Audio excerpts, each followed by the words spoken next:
गिनना माने क्या? गिनना क्या होता है और किन शर्तों के पूरी होने पर कहेंगे कि हरिलाल को गिनना आता है? जैसे सवाल बहुत सरल लगते हैं, कोई भी आम आदमी सवालों को ठीक ठीक जवाब दे सकता है। इसलिए गिनना जैसी सरल अवधारणा पर शिक्षकों को कुछ पढ़ने सोचने को कहना उनके समय की बर्बादी लगती है। और दुर्भाग्य से बच्चों का गिनना सिखाने में और यह जांचने में कि किसी बच्चे को गिनना आता है या नहीं, गिनने की हमारी समझ बोध का परिचय न तो शिक्षक देता है और न ही उसके माता पिता। बहुत सारे विद्यालयों में गिनती रटवाकर ये समझ लिया जाता है कि बच्चों को गिनना आ गया। जोर से गिनती बोलने पर जोर होता है, चीजों की संख्या बता पाना कहीं छूट जाता है। माता पिता बच्चे को गिनती बोलते देखकर खुश हो जाते हैं। गिनने की ये आधी अधूरी रटक विद्या के आगे गणित सिखाने में बड़ी अड़चने आती हैं। गिनती सिखाने में आने वाली इस आम समस्या से शिक्षाविद और शिक्षक विद्वानों के विशेषज्ञ इस कदर घबराते हैं कि वे गिनने की और गिनना की ऐसी परीक्षाएं करने लगते हैं जो इतनी व्यापक हो जाती हैं, उसमें जोड़ बाकी और संख्याओं का आरोह अवरोह भी शामिल हो जाता है। ये नाजायज है। दूसरी ओर गिनती सीख पाने के लिए बच्चे की जरूरी समझ और दक्षताओं को भी गिनती का हिस्सा मानने लगते हैं। जहां माता पिता और बहुत से शिक्षक गिनने की धारणा को बहुत संकुचित कर देते हैं, वहीं विधि विशेषज्ञ उसे बेहद व्यापक और अकारण जटिल कर देते हैं। अतः जहां तक कक्षा में पढ़ने के लिए काम में आने वाली समझ का मामला है, वह वैसी उलझी फुलझी रहती है जैसी पहले थी। गिनती कर पाने की धारणा पर खींचातानी के चलते लगता है इस मुद्दे पर ठहर कर ठीक से सोचने की कोशिश करना उपयोगी होगा, चाहे बात कितनी भी सरल लगे या कुछ लोगों को कितनी भी गूढ़ लगे।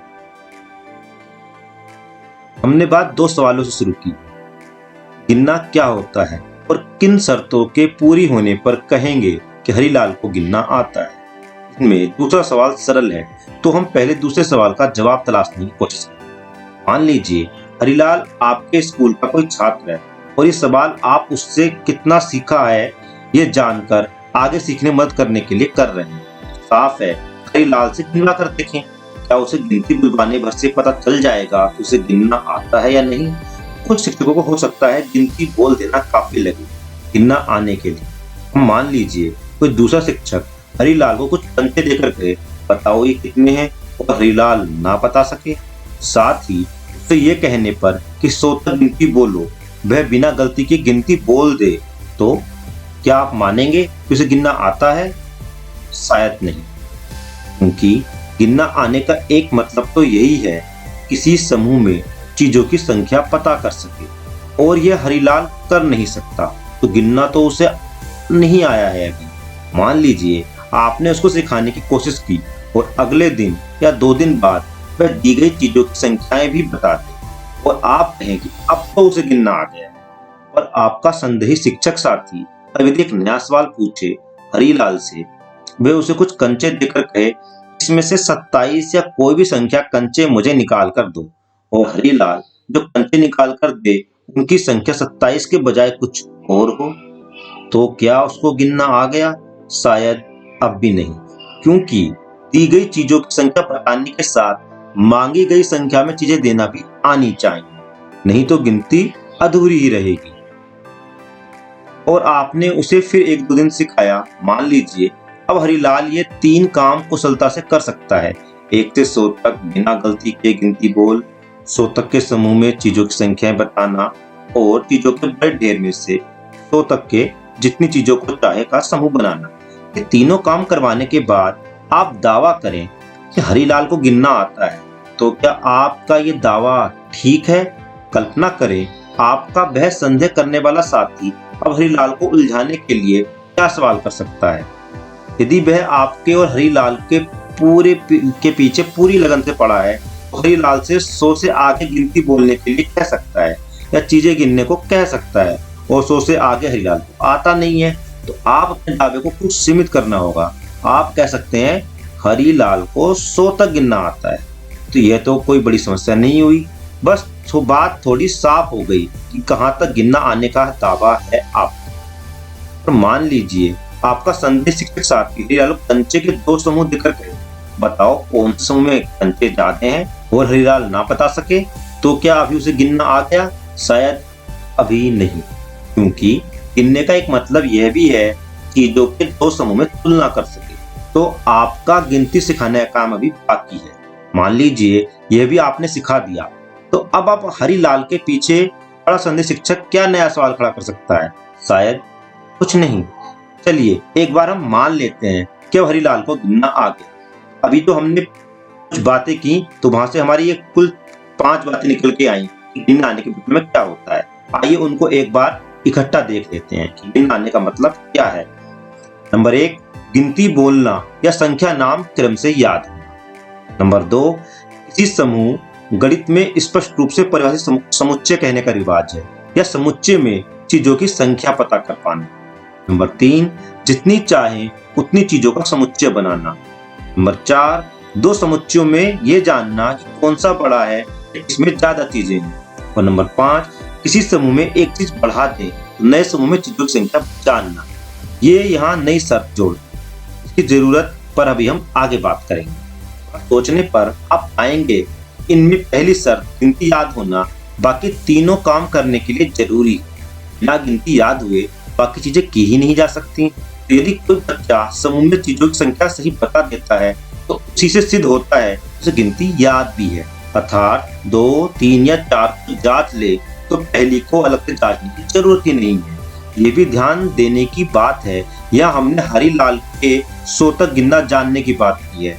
यदि यह सीमा हटाना चाहे तो ये भी मानना होगा कि जितनी चाहे वहां तक गिनती आती है या वह गिनती बना सकता है, या वह उसे जितनी गिनती आती है उसके आधार पर आगे की संख्याओं को समझा सकता है। उदाहरण के लिए यदि किसी को 20 तक की गिनती आती है तो वह 24 को एक 20 और 4 बताए तो अपनी गिनती को आगे संख्या बताने जानने के लिए काम में ले रहा है। उसे गिनती के नाम तो 20 तक ही याद है, गिनना तो आगे भी आता है।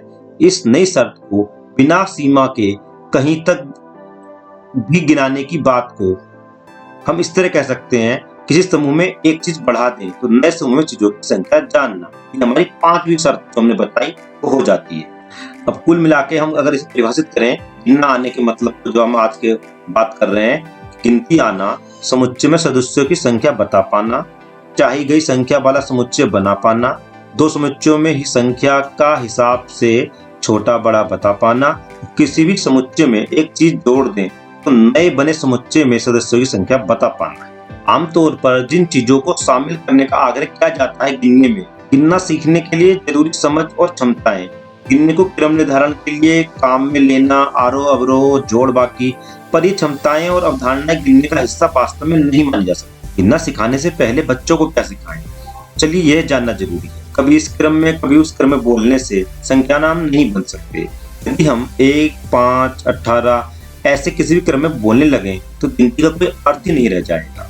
क्रम को मूर्त और अमूर्त दोनों तरह से समझने की काबिलियत इंसानी दिमाग में जन्मजात होती है और उसे काम में लेने के लिए अभ्यास की भी जरूरत होती है। अमूर्त रूप से ये अभ्यास भाषा सीखने में निहित है। जब हम कोई वाक्य बोलते हैं शब्दों का एक निश्चित क्रम होता है। बच्चे अक्कड़ बक्कड़ बम्बे बो जैसी चीजें बोलते हैं और उनमें भी एक क्रम होता है, और ये दोनों ही सचेत क्रम नहीं होते। बच्चों को सचेत स्तर पर क्रम सिखाने के लिए मूर्त चीजों को क्रम से रचने के अभ्यास काम के होते हैं। अतः विभिन्न प्रकार के क्रम और पैटर्न बनाना गिनती सीखने की तैयारी के लिए बहुत उपयोगी होता है। पैटर्न बनाना तो सीखने और ज्ञान निर्माण की बहुत ही केंद्रीय चीज है। इसका महत्व गिनना सीखने ही नहीं और भी बहुत व्यापक स्तर पे होता है। संबंध, गिनने में हम एक संख्या नाम और एक वस्तु को आपस में संबंधित करते हैं, जैसे एक शब्द के साथ एक कंचा, दो शब्द के साथ एक और कंचा, इसी तरह 3, 4 आदि के लिए। इसमें किसी एक शब्द के साथ दो कंचे नहीं जोड़ते, किसी एक कंचे के साथ दो संख्या नाम भी नहीं जोड़ते। जिस समूह की चीजों गिनना है उसकी कोई चीज बाकी भी नहीं छोड़ते। ये क्षमता बच्चों को सीख कर हासिल करनी होती है। ये सीखने के लिए पहले मूर्त चीजों से अभ्यास करवाने की जरूरत होगी, जैसे सब बच्चों को एक एक कंचा, बेर, कंकर आदि देना, नीचे और बेरों के जोड़े बनाना आदि। इसके बाद शब्दों और मूर्त चीजों में एक का संबंध सिखा सकते हैं और फिर शब्दों में, पर यह क्षमता गिनने के लिए एकदम जरूरी है। आरंभ में बच्चे बहुत सी गलतियां एक के संबंध की करते हैं। समूह, गिनने के लिए समूह बनाना जरूरी होता है। वास्तव में संख्या की अवधारणा किसी समुच्चय की मात्रा को समझने की है। मात्रा से यहाँ अर्थ है उसमें उपस्थित अलग अलग चीजें। जब हम कहते हैं कि इस कक्षा में बच्चों की संख्या पता हो, तो कक्षा में कौन है और कौन नहीं ये जानना जरूरी है। इसी तरह कौन बच्चा है और कौन नहीं ये जानना भी जरूरी होता है। तो यह समझ बच्चे में होनी जरूरी है। किसी स्थिर समूह की चीजें ही गिनी जा सकती हैं और समूह की सीमा भी पता होनी चाहिए। अर्थात समूह की समझ और समूह बना पाना, उसे देख पाना गिनने के लिए जरूरी है। सिखाने के लिए मूर्त चीजों के साथ बहुत सी गतिविधियों करने की जरूरत होगी, जैसे चीजों को छांटना, कक्षा में लड़के लड़कियों को अलग अलग दल बनाना आदि। गत्यात्मक समुच्चय भेद। मान लीजिए आप कंचों के ढेर को गिन रहे हैं, तो जिस ढेर को गिनना है वह आपका गिनती के लिए समुच्चय है। जब आप एक कंचे को गिनते हैं तो आप उसे अपने मूल समुच्चय से अलग कर देते हैं। अब उसे दोबारा नहीं गिनना है। फिर आप दूसरे कंचे को गिनते हैं तो उसे भी अलग कर देते हैं। इस तरह अपने मूल समुच्चय को लगातार दो उप समुच्चयों में विभेदित करते जाते हैं, जो गिन लिए और जिन्हें गिनना है। ये दोनों उप समुच्चय गिनने की प्रक्रिया के आगे बढ़ने के साथ साथ बदलते जाते हैं, स्थिर नहीं रहते। इसी प्रक्रिया को यहाँ गत्यात्मक समुच्चय भेद कहा जा रहा है। गिनने के लिए जरूरी है आरंभ में शायद जो गिन लिए उनको थोड़ा खिसका कर अलग कर लेना ठीक रहेगा, जिससे भ्रम न रहे, किसी को दोबारा गिनने की भूल ना हो। पर हमेशा सिखाना तो जरूरी है, नहीं संभव है। जब आप किसी कमरे में बैठे लोगों को गिनते हैं तो उनको खिसकाकर अलग नहीं करते, बस याद रखते हैं किनको गिन लिए किनको नहीं। बच्चों को इसका अभ्यास करना होता है। इसे मूर्त चीजों से आरंभ किया जा सकता है। आखिरी संख्या नाम समुच्चय में चीजों की संख्या बताता है। कई बार बच्चों को 3-4 चीजें गिनने दें तो वे सारे नाम ठीक से कर लेते हैं। इनको गिनना है ये समझ जाते हैं, संख्या नाम क्रम से बोलते हैं, एक एक का संबंध ठीक बनाते हैं। पर पूछो कितनी है तो बताते हैं 1 2 3। ये इस बात का संकेत है कि वे कितनी चीजें हैं सवाल को ठीक से नहीं समझते और संख्या की आरंभिक धारणा अभी उनके पास नहीं है। समूह में 3 के समूह में जब बाकी काम ठीक से हो जाए और बच्चा बताए 3, तो वह संख्या के लिए वह आखिरी संख्या नाम बता रहा है जो उसने एक एक संबंध में काम में लिए। ये चीजें गिनने की धारणा का हिस्सा चाहे न हो पर गिनने के लिए जरूरी है।